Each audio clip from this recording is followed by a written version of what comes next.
Okay, para mas maunawaan natin mga kapatid kung ano nga ba ang pinagmulan nitong lindol nangyari diyan po sa Cebu at bakit sa Cebu. Mas maigi po makapanayan po natin ang director po ng PHIVOLCS na si Dr. Teresito Bacolcol. Magandang gabi po sa inyo, sir. Yes, yes ma'am, magandang gabi din po sa inyo. Opo, sir, si Maricel po ito. Sir, pakipaliwanag nga po, although may mga lumabas na ring mga artikulo kanina para lamang po mas maunawaan natin. Pakipaliwanag lamang po, ano nga po ba yung pinagmulan, anong nitong nangyaring lindol, bakit ganong kalakas, bakit po sa Cebu? Okay, so dito kasi sa Cebu, not only in Cebu but in all other parts of the country, except Palawan, may mga active faults din po tayo. So we have more than 185 active faults and these are all capable of generating minor to light to moderate to strong earthquakes, even major and great earthquakes. So yung kanina, ang source po noon is an offshore active fault nasa northeast ng Cebu Island. So hindi na po yan katakataka kasi po, again, Philippines is part of the Pacific Ring of Fire. And as I've mentioned, we have more than 180 active faults. Pero sir, bakit kasi kanina ang description po nung aming reporter dyan sa Cebu, yung naramdaman nila na pagyanig, parang taas-baba, kaliwa-kanan, yung galaw? Okay, so kapag malapit ka kasi sa epicenter, ang maramdaman nyo would be vertical motion followed by horizontal motion.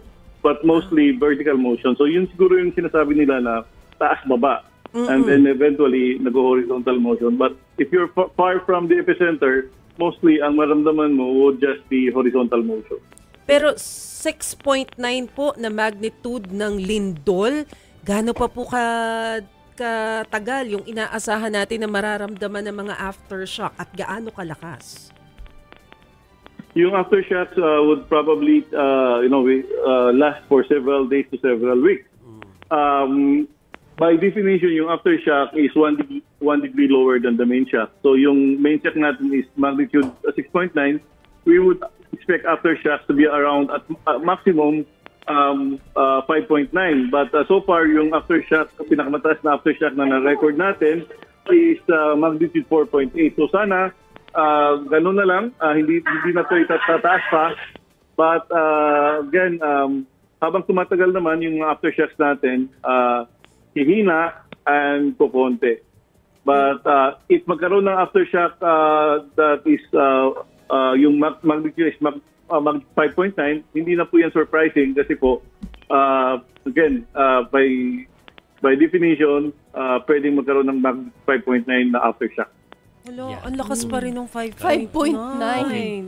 Alam namin na meron pang next interview si Sir Teresito po. Pero last na lang, kasi ito kumalat sa netizen kagabi, no? Madaling araw. Pero napaliwalag naman na to. Pero para sa mga hindi pa po nakakaalam, Sir Teresito, dahil nasabayan na meron nangyayari sa Taal tsaka ito, no? Para sinasabi, may connection ba? Para alam namin na wala, pero kasi may kaibahan sila, hindi po ba, Sir? Yes po. Again, ito po yung tinatanong sa akin kanina every time na may interview sa akin, tinatanong po ako. Ito yung tinatanong din mga tao na baka konektado yung paglindol sa activity ng Taal Volcano early this morning. So wala pong sinalaman yung lindol kagabi sa pag-alboroto ng Taal.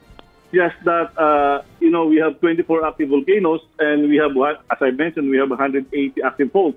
And there is always this possibility na magkakasabay yung activity ng active faults natin at saka yung mga vulkan.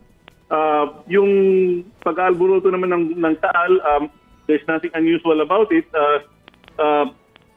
Since early this year, marami na po tayong phreatic and phreatomagmatic activities. In fact, noong September 11, meron din po tayong isang minor phreatic eruption na umabot ng 300 meters. And yung July 17, meron po tayong isang minor phreatomagmatic event na umabot din ng 2,400 meters. So consistent lang po yung pinapakita ng Taal sa yung activity niya sa kanyang alert level, which is alert level 1, meaning there is a low level of unrest. Okay. Sige po. Sir, marami pong salamat for joining us this evening. Thank you po, Dr. Teresito Bacolcol Doc, ng thank you. Fivox.